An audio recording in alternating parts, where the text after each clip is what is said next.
ॐ अज्ञानतिमिरान्धस्य ज्ञानाञ्जनशलाकया चक्षुरुन्मीलितं येन तस्मै श्रीगुरवे नमः। गुरवे गौरचन्द्राय राधिकायैस्तदालये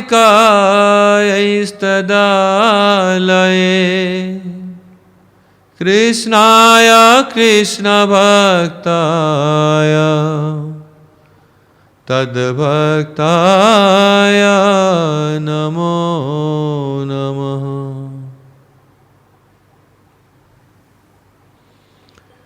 श्रीमद् भगवद गीता का सार हम श्रवण कर रहे हैं। आज अष्टम अध्याय का सार श्रवण करेंगे। इस अध्याय में भगवान श्री कृष्ण तारक ब्रह्म योग का वर्णन कर रहे हैं।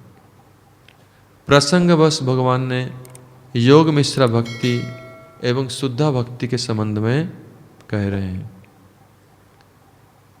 नित्य अक्षर वस्तु जो कि विनाश रहित हैं, परम तत्व हैं, वही ब्रह्म है। और ये संसार जो कि जीव के उत्पत्ति और वृद्धि कराता है, उसको कर्म नाम में अभिहित किया गया है।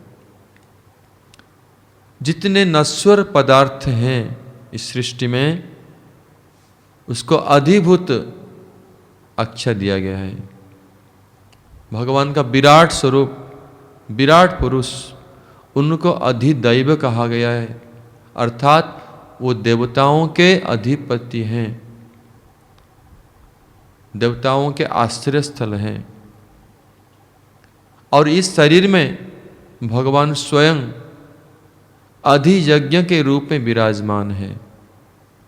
अधियज्ञ अर्थात अंतर्यामी परमात्मा के रूप में जीव के हृदय में विराजमान होकर समस्त यज्ञ कर्म को प्रवर्तन करते हैं, इसलिए उनका नाम अधियज्ञ है।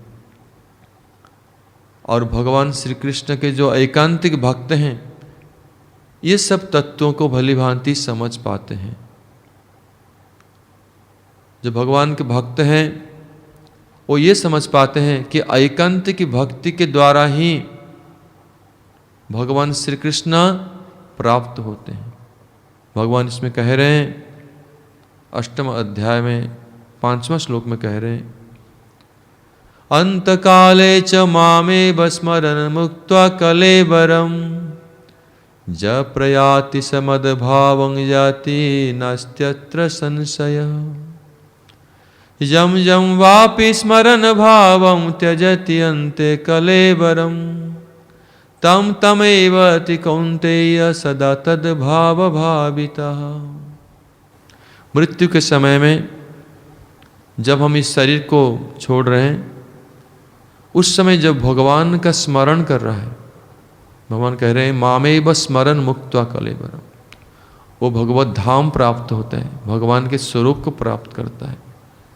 और मृत्यु के समय में अगर अन्य भाव, दूसरे भाव को कोई पोषण करता है, तद अनुरूप उनके दूसरे जन्म और दूसरे स्थान गति लाभ होता है। इसलिए एकांतिक भक्ति के द्वारा ही भगवान श्री कृष्ण की प्राप्ति सुलभ हो जाता है। इस अध्याय में भगवान कह रहे हैं, अनन्य चेता सततम यो मा स्मरति नित्यसा तस्याम सुलभः पार्थ नित्ययुक्तस्य योगिनः। और भगवान के भक्त का अब पुनर्जन्म नहीं होता है। और जिस संसार में जितने भी लोक हैं, ब्रह्मलोक पर्यंत, उस लोक को प्राप्त करने से पुनरावर्ती होता है, या सर इस मृत्यु संसार को प्रत्यावर्तन करना होता है। लेकिन भगवत धाम प्राप्त होने से इस संसार को लौटना नहीं पड़ता है, पुनर्बार जन्म मृत्यु चक्र में भ्रमण करना नहीं पड़ता है। आ ब्रह्म भुवनालोक पुनरावर्तिनोर्जुन मामुपेत्य कौन्तेय पुनर्जन्म न विद्यते।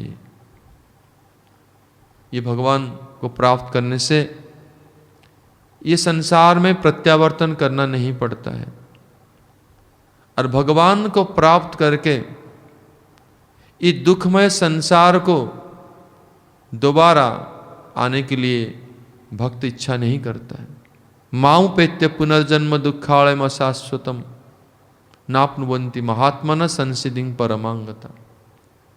तो भगवत भक्त भगवान के आनंदमय धाम में, भगवान के आनंदमय सेवा में नियुक्त होकर इस दुखमय संसार में, इस जन्म मृत्यु चक्र में दोबारा प्रत्यावर्तन करने को इच्छा पोषण नहीं करता है। और अनन्य भक्ति के द्वारा ही भगवान प्राप्त होते हैं। इस अध्याय में 22वें नंबर श्लोक में भगवान कह रहे हैं कि भगवान का ये चाहे विराट स्वरूप है, फिर भगवान के जो भी स्वरूप है, भगवान कृष्ण के मूल स्वरूप के जो प्रकाश हैं, विराट स्वरूप, भगवान के इस स्वरूप को प्राप्त करने के लिए अनन्य भक्ति ही चाहिए। अनन्य भक्ति के द्वारा ही भगवत प्राप्ति होता है। भगवान कह रहे हैं पुरुषः स पर पार्थ भक्त्या लभ्यस्त्वनन्यया जस्यांतस्तानि भूतानि येन सर्वमिदं ततम्। ये विराट स्वरूप लेकर भगवान सर्वत्र व्याप्त, सब जीव उनके अभ्यंतर में विराजमान है, फिर भी उस स्वरूप को प्राप्त करने के लिए अनन्य भक्ति ही एकमात्र काम्य है। अब हम श्रवण करेंगे 9वें अध्याय का सार। यह अध्याय को राज विद्या, राजगुह्य योग के रूप में वर्णन किया गया है। भगवान कहते हैं कि राज विद्या राजगुह्यं पवित्रम इदम उत्तमम प्रत्यक्षावगमं धर्म्यम सुसुखम कर्तुम अव्ययम।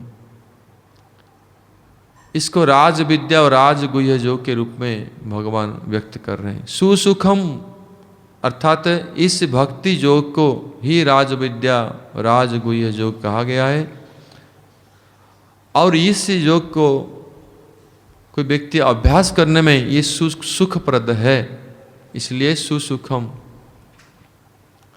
और ये भक्ति अव्यय है, नित्य फल को प्रसव करती है और भगवान के प्रेममय सेवा प्रदान करती है। भगवान कह रहे हैं जगत सृष्टि के कार्य में प्रकृति मूल कारण नहीं है। भगवान की इच्छा, भगवान की प्रेरणा से ही प्रकृति सृष्टि शक्ति लाभ करते हैं। मयाध्यक्षेण प्रकृति श्रियते सचराचरम हेतुनानेन कौन्तेय जगद विपरिवर्तते। भगवान इसको कह रहे हैं कि मेरे निर्देश में, मेरे अध्यक्षता में प्रकृति ये संसार को रचना करती है। भगवान जब इस संसार में नर लीला करते हैं, मनुष्य के अनुरूप शरीर धारण करके लीला करते, नरवत लीला करते हैं। जो मूढ़ व्यक्ति हैं, मूर्ख व्यक्ति हैं, स्वल्प चेतना युक्त व्यक्ति हैं, भगवान की अवज्ञा करते हैं। भगवान इस बात को कह रहे हैं कि अबजानन्ति मांग मूढ़ा मानुषिं तनुमाश्रितम।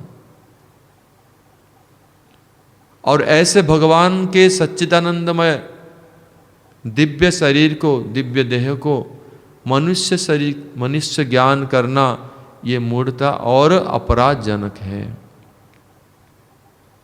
लेकिन जो व्यक्ति भगवान के दैवी माया शक्ति, अंतरंग शक्ति के आश्रय लेकर, योगमय शक्ति के आश्रय लेकर भजन करते हैं, भगवान के दिव्य स्वरूप को समझ पाते हैं, उनको महात्मा कहा गया है। महात्मानंस्तु मांग पार्थ दैवी प्रकृतिमाश्रितः भजन्ते अनन्य मनसो ज्ञात्वा भूतादिम अव्ययम। जो लोग महात्मा हैं, यथार्थ महात्मा हैं, वो अनन्य रूप में कृष्ण का भजन करते हैं और वो कृष्ण के अंतरंग शक्ति के आश्रय में भजन करते हैं। ऐसे अनन्य भक्तों के लिए भगवान योगक्षेम वहन करते हैं। योग अर्थात इस जगत में जीविका उपार्जन के लिए, जीवन धारण के लिए जो आवश्यक है अर्थादि भगवान उसको प्रदान करते हैं। और क्षेम अर्थात उनकी पालन करते हैं, उनकी रक्षा करते हैं। ऐसा अनन्य भक्तों के लिए भगवान अपने भक्ति वश्यता को स्वीकार किया है। अनन्य चिंतयन्तु माम यजना पर्युपासते तेषां नित्यभियुक्तानां योगक्षेम वहाम्यहम्। भगवान इस बात को कह रहे हैं। लेकिन जो अनन्य नहीं है, भगवान के भजन के साथ साथ या भगवान के ऊपर अनन्य भक्ति ना रखते हुए दूसरे भगवान के जो अधस्तन हैं वो देवताओं के भजन करते हैं, भगवान कहते हैं ऐसा करना विधि सम्मत नहीं है। क्योंकि भगवान ही मूल ईश्वर हैं, देवताओं के भी ईश्वर हैं, समस्त यज्ञों की फल को प्रदान करने वाले हैं। इसलिए ऐसा करना अविधिपूर्वकम भगवान कहते हैं। जे पे अन्य देवता भक्त्या जजन्ते श्रद्धयान्वितः तेपि मामेव कौन्ते जजन्ते अविधिपूर्वकम। वास्तविक विधि है कि श्री कृष्ण ही मूल ईश्वर हैं, देवताओं के भी ईश्वर हैं, परम ईश्वर हैं, कर्ता हैं और समस्त यज्ञ कर्म के फल प्रदानकारी हैं। ऐसे भगवान कृष्ण को परम ईश्वर मानते हुए, देवताओं के उनके अधीन मानते हुए कृष्ण भजन करना चाहिए। और भगवान कह रहे हैं कि वही समस्त यज्ञ के भोक्ता और प्रभु हैं। अहम ही सर्व यज्ञानां भोक्ता च प्रभुरेव च। भगवान ही समस्त यज्ञ के भोक्ता और प्रभु हैं। इस तत्व को जो नहीं समझ पाता है उस व्यक्ति संसार के गड्ढे में गिर जाता है, जन्म मुक्त चक्र में पुनर्प्रवेश करता है और भ्रमण करता है। न तो माम भी जानन्ति तत्वेन अतः च्यवन्ति ते। उस व्यक्ति का विनाश होता है। इसलिए भगवान ही समस्त यज्ञ के भोक्ता और प्रभु हैं। इसको तत्व में समझना होगा। ऐसे अनन्य भक्ति में जो चरम सोपान को प्राप्त किए हुए हैं भगवान के जो शुद्ध भक्त हैं, ऐसे शुद्ध भक्त प्रीति के साथ भगवान को कुछ भी निवेदन करते हैं, भगवान उसको ग्रहण करते हैं। पत्रम पुष्पम फलम तोयम जो में भक्त्या प्रयच्छति तदहम भक्ति उपृतम अस्नामि प्रयतात्मना। भगवान के शुद्ध भक्त प्रीति के साथ कुछ भी निवेदन करते हैं, एक पत्ते, फूल, कुछ भी, भगवान उसको प्रीति के साथ आनंद में उसको ग्रहण करते हैं, आदर के साथ ग्रहण करते हैं। ये उनकी भक्ति की ही महिमा है, उनके भक्तों का महिमा है। इस अध्याय में भगवान समस्त गुह्य उपदेश दिए हैं जो कि भक्ति के लिए है, भक्ति की महिमा को स्थापन किए हैं, अनन्य भक्ति के महिमा को स्थापन किए हैं। और इस अध्याय में अंतिम श्लोक में भगवान कह रहे हैं कि एकमात्र भक्ति ही भगवत प्राप्ति का साधन है। यही उसके कंक्लूजन है। और इसलिए पूर्ण रूप में भक्ति योग का उपदेश करते हुए भगवान कह रहे हैं मनमना भव मद्भक्तो मज्जाजिमाम नमस्कुरु मामेव एष्यसि युक्तैव आत्मानं मत्परायण। संपूर्ण रूप में भगवान को हृदय में धारण करते हुए, मन में धारण करते हुए भगवत परायण होकर जो भक्ति योग की अभ्यास करता है वो भगवान को पूर्ण रूप में प्राप्त करता है। यही अध्याय की यही सार है। उसके आगे 10वें अध्याय में, इस अध्याय में भगवान विभूति योग का वर्णन किए हैं।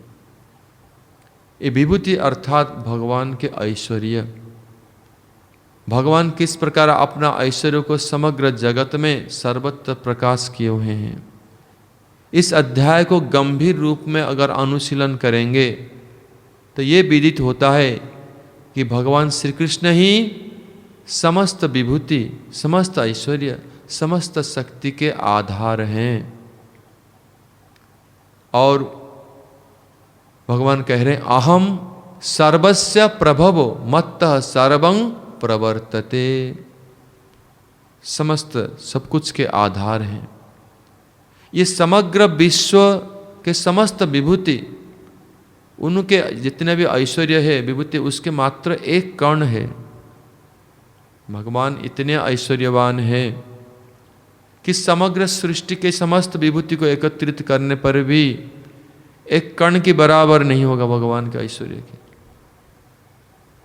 इसलिए ये विभूति या ऐश्वर्य के ज्ञान प्राप्त होने से ये सहज में हम समझ पाएंगे कि कोई भी प्रकार से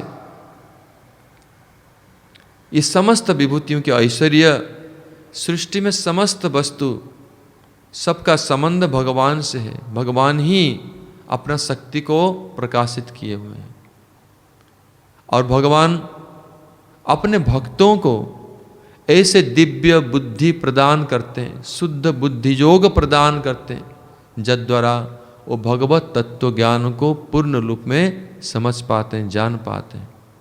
और कहते हैं कि तेसाम सतत युक्तानं भजतां प्रीतिपूर्वकम ददामि बुद्धि योगम तम जेन मांग उपजान्ति।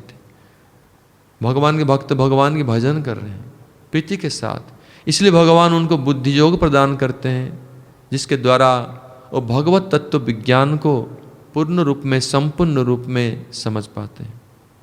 भगवान भक्तों को कृपा करके तेषाम एवं अनुकंपार्थम अहम अज्ञानजम तमः नाशयामि आत्मभावस्तो ज्ञान दीप्येन भास्वता। भक्तों के हृदय में अगर कुछ अज्ञानता विराजमान है, कुछ तमगुण विराजमान है, भगवान विशेष कृपा करके उस अज्ञान अंधकार को दूर करते हैं। कैसे? जिस प्रकार दीपक की जलाने पर अंधकार दूर हो जाता है, उसी प्रकार नाशयामि आत्मभावस्तो ज्ञान दीपेन भास्वता। भगवान भक्तों के हृदय में विराजमान कर कर दिव्य ज्ञान रूपी प्रदीप को प्रज्वलन करते हैं, जद्वारा समस्त अज्ञानता अंधकार भक्त के हृदय में दूर हो जाता है और भक्त भगवान के भजन में और दृढ़ हो जाता है, एकनिष्ठ हो जाता है, भगवान के और समीप और निकट आ जाता है, भजन में और अग्रगति करता है, भगवत प्रेम में और सरावर हो जाता है। तो भगवान ऐसे कृपा करते हैं। यही था 10वें अध्याय का सार। आगे में हम दूसरे अध्यायों की सार श्रवण करेंगे। इन शब्दों के साथ मैं अपना वक्तव्य को यहीं पे विराम देता हूँ। जय ग्रंथराज भगवद गीता की जय। जय कृष्णचंद्र भगवान की जय। रूपानुगाचार्य शिल गुरुदेव की जय। जय रूपानुग गौड़ीय गुरुवर्ग की जय। समागत भक्त वृंद की जय। निताई गौर प्रेमानंदे हरि हरि वो। हरे कृष्ण कृष्ण कृष्ण हरे हरे, हरे राम राम राम हरे हरे।